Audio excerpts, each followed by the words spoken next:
தம் கிருபை பெரிதல்லோ என் ஜீவனிலும் அதே இம்மட்டும் காத்ததுவே இன்னும் தேவை கிருபை தாருமே இன்னும் தேவை கிருபை தாருமே. கர்த்தரும் இரட்சகருமாகிய இயேசு கிறிஸ்துவின் ஈடு இணையற்ற நாமத்தில் சேனைகளின் கர்த்தர் ஊழியத்தின் மூலம் 7/10/2024 இந்த நாள் உங்களுக்கும் உங்கள் சந்ததிக்கும் ஒரு புகழ்ச்சியின் நாளாக அமையப் போகிறது என்று மனதார வாழ்த்துகின்றேன். இன்று நாம் அறியவிருக்கும் கிருபையின் வார்த்தைகள் ஏசாயா 46 அதிகாரம் 4 இனிமேலும் நான் ஏந்துவேன், நான் சுமப்பேன், தப்புவிப்பேன். கத்தோலிக்க வேதாகமம் இவ்வாறு கூறுகின்றது: உங்களை உருவாக்கிய நானே உங்களை தாங்குவேன், நானே உங்களை சுமப்பேன், நானே விடுவிப்பேன் என்கின்றது. இந்த கிருபையின் வார்த்தைகள் மூலம் கர்த்தர் நமக்கு கூறும் ஆலோசனைகளும் ஒரு அறிவுரையும் ஒரு உற்சாகமான வார்த்தையும் வாக்குத்தத்தமும் என்னவென்றால், இனிமேலும் நான் உன்னை ஏந்துவேன், சுமப்பேன், உன்னை தப்புவிப்பேன் என்று வாக்கு கொடுக்கின்றார். இதில் கர்த்தர் அந்த 3 வசனத்தில் 46:3 பார்க்கும் பொழுது, தாயின் வயிற்றில் தோன்றினது முதல் உங்களை ஏந்தி, தாயின் கற்பத்தில் உற்பத்தியானது முதல் உங்களை தாங்கினேன் என்று கூறுகின்றார். அப்படி என்றால் என் பிரியமானவர்களே, கர்த்தர் நமக்கு கூறுகின்றார், உன் தாயின் வயிற்றில் நீ உருவாகும் போதே உன்னை நான் பாதுகாத்தேன், தப்புவித்தேன். நரை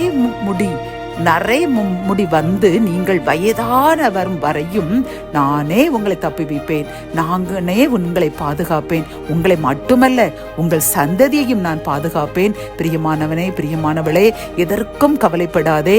நான் என்ன செய்வேன், என் எதிர்காலம் என்ன, என் பிள்ளைகளின் எதிர்காலம் என்ன என்று கலங்கி நிற்கின்றாயா? நீயா உன் பிள்ளைகளை பாதுகாத்தாய், அல்லது நீயா உன் தாயின் வயிற்றில் உருவாக்கினாய்? அல்லவே, நான் தானே உன்னை தாயின் வயிற்றில் உருவாக்கி இம்மட்டும் வழி நடத்தி முன்னை பாதுகாத்து வந்தேன். அதை போன்று உன்னையும் உன் சந்ததியும் இனிமேலும் நான் தப்புவிப்பேன், பாதுகாப்பேன், ஏந்துவேன், சுமப்பேன் என்று வாக்கு கொடுக்கின்றார். நம் கர்த்தர் வாக்கு மாறாதவர். ஆகவே பிரியமானவர்களை, நாம் செய்ய வேண்டியது ஒன்றே ஒன்று: கர்த்தருக்கு பிரியமாய் நடக்க வேண்டும், அவருடைய கற்பனைகளுக்கு கீழ்ப்படி நடக்க வேண்டும், அவருடைய வேதத்தை இரவும் பகலும் தியானிக்க வேண்டும். இதில் தான் கர்த்தருடைய வேதத்தில் பிரியமாயிருந்து இரவும் பகலும் தியானமாய் இருக்கிற மனுஷன் பாக்கியவான் என்று கூறுகின்றார். ஆகவே நாம் செய்ய வேண்டியது ஒன்றே ஒன்று: அவருடைய வேதத்தில் இன்றிலிருந்து பிரியமாய் இருக்க வேண்டும். கடமைக்காக வாசிக்கக்கூடாது. இன்று நான் வாசிக்கவில்லை என்றால் ஏதேனும் துன்பம் வந்துவிடும், ஏதேனும் வருத்தங்கள் வந்துவிடும், கஷ்டங்கள் வந்துவிடும், கண்ணீர் வந்துவிடும் என்று பயத்துடன் நாம் கடமைக்காக வாசிக்க கூடாது. கர்த்தர் மேல் பிரியமாயிருந்து கர்த்தர் நம்மை நமது தாயின் வயிற்றிலிருந்து பாதுகாத்து இம்மட்டு வழிநடத்தி கொண்டு வருகின்றாரே, அவரை நாம் கனம் பண்ண வேண்டும், அவரை நாம் நன்றி சொல்ல வேண்டும் என்று பிரியமாக அவருடைய வேதத்தை எடுத்து தியானித்து வாசித்து அதன்படி நடந்தோம் என்றால், என் பிரியமானவர்களே, நமக்காக நம்மை மட்டுமல்ல நம் சந்ததியையும் அவர்களுடைய நரைமயிர் விழும் வரை, அவர்களுடைய முதிர் வயது வரை நம்மையும் பாதுகாத்து அவர்களையும் பாதுகாப்பேன் என்று வாக்கு கொடுக்கின்றார். வாக்கு மாறாதவர், வாக்கு மாற மாட்டார். நாமும் தினமும் வேதாகமத்தை வாசிப்போம், அதன்படி நடப்போம். ஆசீர்வாதமான இந்த வாக்குத்தத்தத்தை உரிமையாக்கிக் கொள்வோம். ஜெபம்.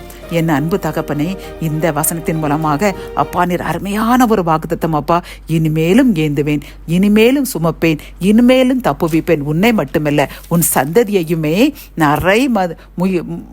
மயிர் உங்களுக்கு வரும் வரை, முதிர் வயது வரை உங்களை பாதுகாப்பேன், ஏந்துவேன், சுமப்பேன், தப்புப்பேன் என்று தந்த அந்த வாக்குத்தத்தத்திற்காக கோடி நன்றியப்பா.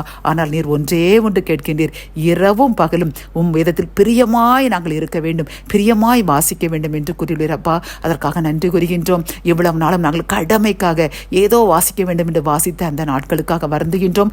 இன்றிலிருந்து நாங்கள் பிரியமாய் வாசிப்போம் என்று உறுதி கூறுகின்றோம். அதன்படி எங்களையும் எங்கள் சந்ததி சந்ததியும் நரை மயிர் எங்களுக்கு வரும் வரை, முதிர் வயது வரை ஏந்துங்கள், சுமங்கள், தப்புவீங்கள் என்று உங்களிடம் வேண்டுகின்றோம். மீட்பர் இயேசுவின் மூலம் எங்கள் ஜெபத்தை ஏறெடுக்கின்றோம் நல்ல பிதாவே, ஆமேன்.